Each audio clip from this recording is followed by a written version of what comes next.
as we welcome in the former executive producer, Hockey Night in Canada, the host of 100% Hockey. We had a big episode Friday. And, of course, the most famous man from Oliver, British Columbia, Mr. Jon Shannon. Nice hat, sir. For those on podcast, he's wearing a 100% hat. How you doing? 100% hat, 100% hockey hat. There you go. Yeah. Mm-hmm. Good. You got your merch in. Yeah, I need well merch. done. Yeah. Yeah. I got two hats. Well, you need merch, especially after you do a humdinger of an episode with Jim Rutherford, Canucks president of hockey operations. John, tell us about what your audience and what you heard. Well, we got the transparent Jim Rutherford one more time, which is, in my mind, after the two press conferences, that's a hat trick of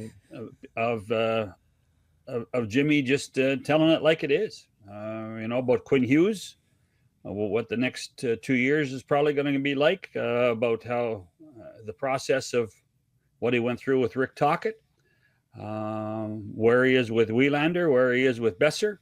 To me, it was, we shouldn't be surprised anymore. Jim Rutherford shoots from the hip, and all you do is you have to sit back and make sure, and hopefully you ask the right questions. What were the vibes you got on the Hughes front? Everybody's just trying to read between the lines here. Reading between the lines yourself, what did you feel about the Hughes situation over the next 2 years? That they have 2 years to prove to Quinn Hughes that this is going to be a competitive place, and that they want to re-sign him.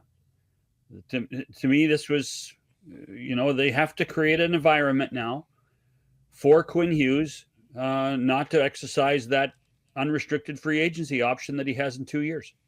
Period. I mean, that to me is, there's no doubt in my mind that they value his talent and his contributions. And now the onus is on them to prove to him that this is a place to play. So they can outwin. They can outwin the lure of the brothers. I think money solves everything, Blake, don't you? I mean, in essence. But yes, I think they can. If the team is winning by the time a contract is presented and he feels good about it, I think they're confident that they can sign him, yes. What about having him be a part of this head coaching search, John? I think that what happens with any situation now, with any team, is that you bounce ideas off of your elite players. And so I don't think that's a new thing. I think that that's something that has occurred before. And I just think that it's trying to be open-minded about what's going on with the Canucks. I was interested in what he said about the head coaching search, where he said the previous NHL experience, head coaching experience, is not necessarily a requirement. We've heard a lot about Mike Vellucci, a Penguins assistant that has meshed with Jimmy at several spots, Plymouth, Carolina, and Pittsburgh. Did you get a sense that he may go with a young coach? Did you get a sense that he may go with a assistant coach that we haven't seen as the top dog before? My initial reaction was that they were going to go with a veteran guy, Matt. I still think that that's important. And the question was framed on our show as, is Manny Malhotra going to get an opportunity? Mm-hmm. And I certainly think they will put him through the process of getting an interview, but don't think he's ready yet. And so why isn't he ready? Well, you need more experience. And so you're going to need more experience. I've known Mike Vellucci a long time, and you're right. He and Jimmy go back to the Carmanos days, within the Honey Baked Ham organization when it was junior hockey, and Mike was the number one guy with Plymouth, and then got moved to inside the Hurricanes organization. But Mike's a pretty good coach and a good communicator. But I think there's a blank slate right now. And the one thing that really came through for me too is that this is not just Jim Rutherford making the decision. Patrick Allvin needs to be part of this, and Patrick Allvin needs to create a level of communication with the coach more than, in my opinion, than Jim Rutherford does.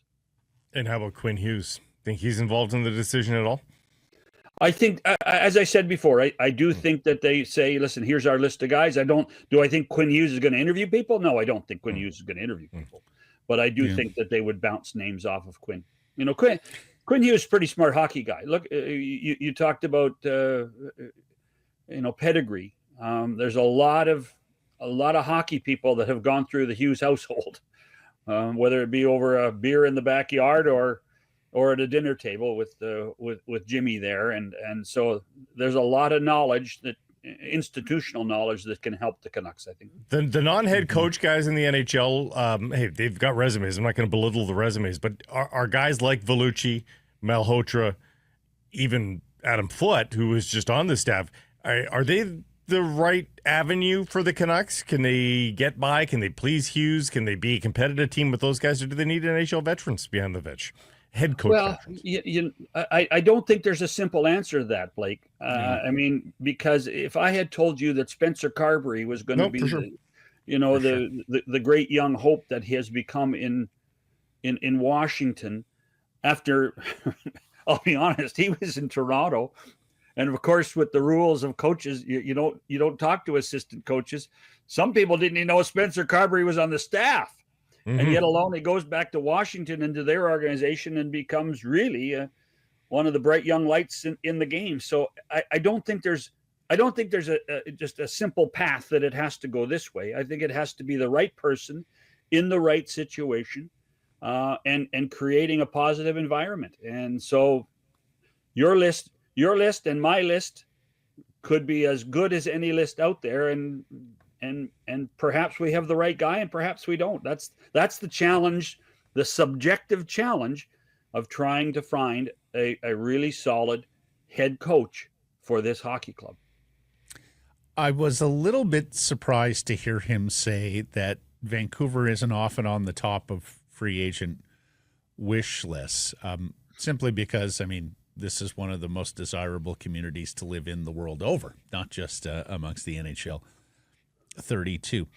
What do you think was driving that? Do you think just the organization has been through so much that players don't look at it as a top destination? Do you think it's the tax bracket? Do you think it's all the travel that one has to do out here? But can you flesh that out? Because I was a little surprised to hear him sort of downplay the market as a free agent destination. My original question was based on the soap opera that existed this year. And does that make the team less attractive? For instance, I can tell you right now, there are a lot less players interested playing for the New York Rangers right now because of the stories that have been told about the Rangers this year. Yeah. We all know, and listen, the three of us have bias. Once you land in Vancouver, you want to stay. It is one of the great places, and he did admit it's one of the great places to live. But you have to get people open-minded about doing it. I think travel is an aspect of it. I think there is a perception right now how stable is the franchise. But in the end, I do think that he feels that there are times that they're going uphill trying to sign people just because of where they are, time zones. For instance, there are going to be coaches. I think Rick Tocchet not there. One of the reasons, and there's probably more than one, but I think one of the reasons he's not there is because it's not in the Eastern time zone. And that's a factor. And that's a factor for a lot of teams. That's a factor in Seattle. It's a factor in San Jose. It's a factor a few places. By the way, Seattle may have a better tax bracket, but California's taxes are just as bad as British Columbia's. So. Yeah, for sure. It's funny. We had a colleague from Toronto here last week, and I think this is like the third or fourth time that he has visited. And he had come in January. He had come in March. November. He had come. Sure. And finally, last week, he got the best of Vancouver when the sun was shining. He couldn't wipe the smile off his face. He's planning the family holiday and everything for him and the kids to do around here. So, yeah, we get it. We get it in large part. Tocchet, do you suspect that we will hear something about Tocchet's coaching future this week? I'm not sure about this week. I'm not sure we're in any hurry. I'm not sure Rick's in any hurry. There are good I jobs can rephrase available. the question. What is the Philadelphia Flyers timeline for hiring a new coach, if that helps? Again, I don't know exactly about the Flyers timeline, but this is one where Rick is fully in charge, because I can assure you there's more than one team talking to Rick Tocchet at this point. It's Who do you not think's interested there, John? Who do you think? Where are the potential Tocchet landing spots as you see them? Well, I think Boston and I think Pittsburgh. I'm not sure how serious Pittsburgh would be, but I do think that there would have to be an appetite with what's going on in Pittsburgh. And when I say what's going on, you talked about Quinn Hughes being involved in a hiring process. You can bet that Kyle Dubas has phoned 87 and said, "Excuse me, could I have your short list, Sid?" And based on that, I would think that Rick Tocchet's on the short list in Pittsburgh.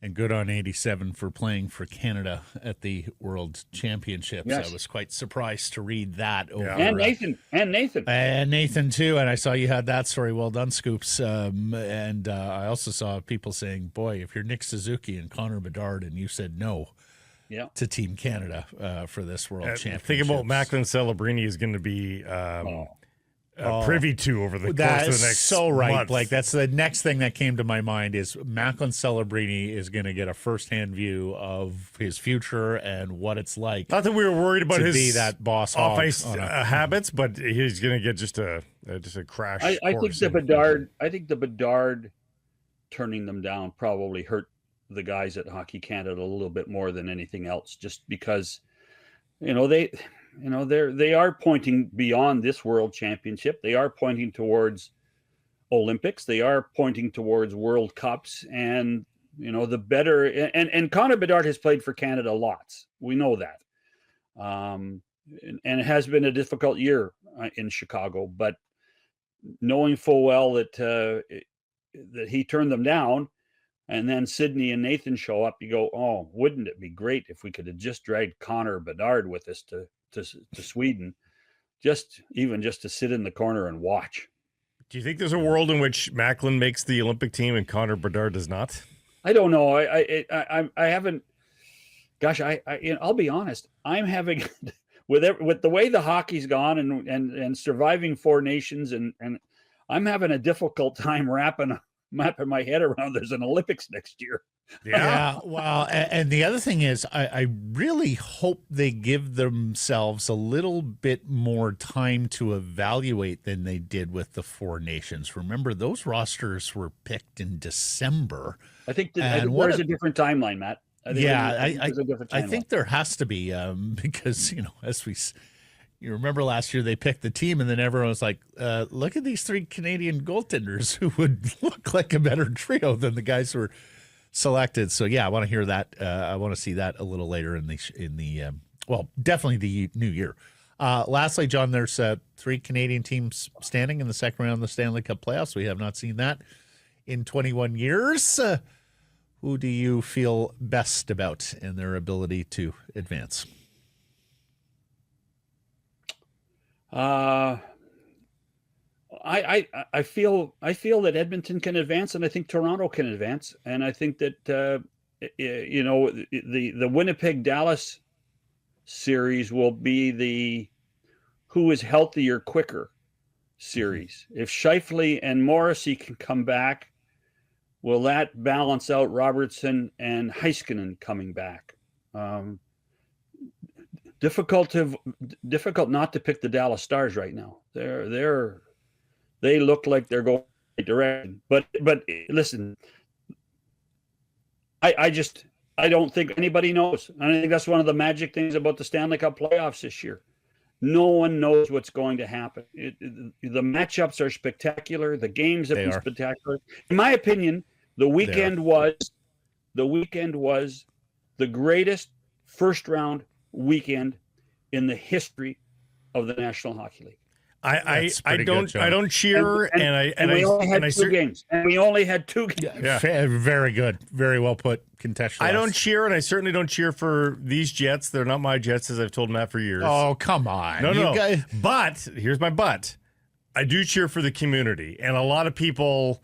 Do you think that Winnipeg might have needed that win in terms of not in terms of did they want it? Of course they did, but they are not selling out games anymore in the smallest rink in the NHL. Took to the last few weeks of the regular season before they started selling out games. Do they need to have some success?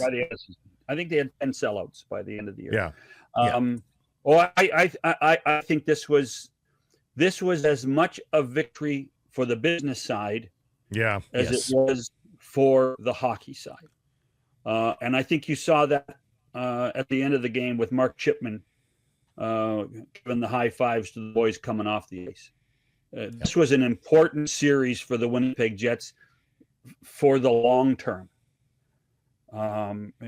Winnipeg, with what they had done the two previous series in the two previous years, this was as clutch a position as they needed a victory than ever before. Well, and it's funny you say that about the first round, the greatest first round in Stanley Cup playoff history, or greatest weekend in the first round of the Stanley Cup history, because, John, all my friends on my basketball text thread were bemoaning the Game 7s in the NBA, and then I'd go to my timeline, which is, of course, mostly hockey, and my God, everyone just reveling in the two outstanding games that we saw. So a terrific weekend for the NHL and for hockey, to be sure. Marvelous stuff. Thank you, sir. Great job with Rutherford. We'll catch up next week. We didn't even get a chance to talk about Rob Blake. My goodness. Save him for another day. Yeah. Another manager. Lots of turnover, lots of pressure these days.